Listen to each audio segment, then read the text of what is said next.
Hello guys, kumusta? So kasama natin si Boss Jake. Yeah. So papunta kami sa kaisyo namin ngayon. At tignan nyo naman guys. Andito kami sa dating palayan to bro, di ba? Oo. Oh, tignan mo, wala pa sila oh. Dating pala yan ngayon. Puting-puti na. Puting-puti na guys. So guys, ay bro, yung palang ano natin, video kapon, naka-live na. Na-post ko na. Kaya ayun, isasend ko yung link sa inyo mamaya. Okay. Share na lang. So ayan bro, pwedeng i-interview kita sa mga ano. No problem bro. Ayan.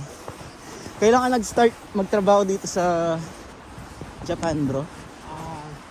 Actually, ano lang, isang taon pa lang ako dito.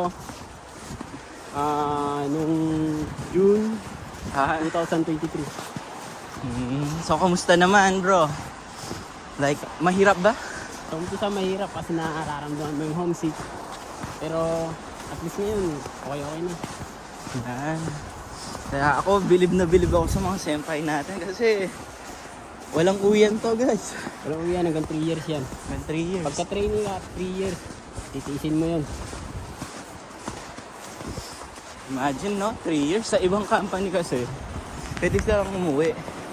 Unlike sa amin, hindi pwede. Pero ano bro, syempre yung 3 years na pag-stay mo dito, dumating din ba sa'yo yung ano, yung point na parang gusto ko nang umuwi, ganyan?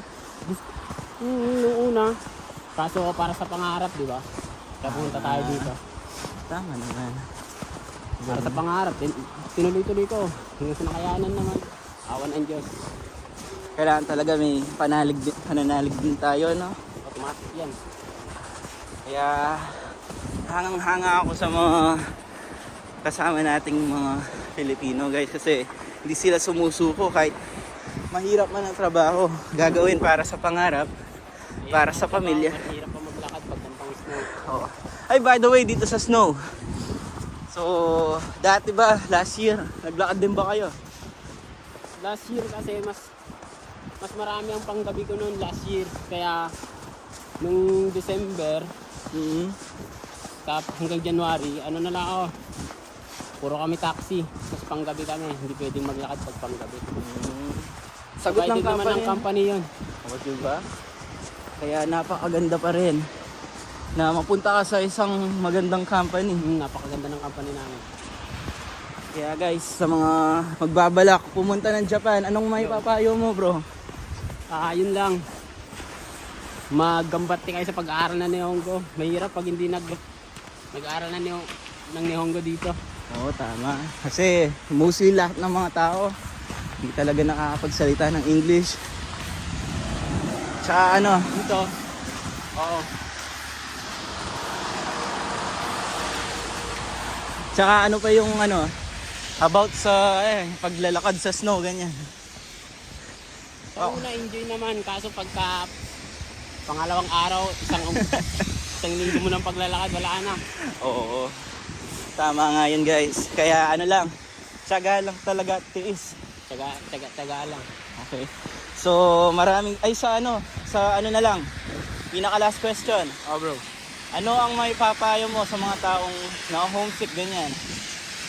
Kasi 'di ba, di naman natin maiwasan ng homesick. Ano importante diyan, kausapin yung pamilya. Tapos lagi ka ring magdasal para sa ano mo, Tama. araw-araw mo. Gratig naman ang taas. So yun lang guys. Ito yung interview namin with Senpai Jake. Maraming salamat sa panonood. Sa next episode natin, papasyalin natin ang Kanazawa. Okay? Yo. See you guys. Ingat. God bless.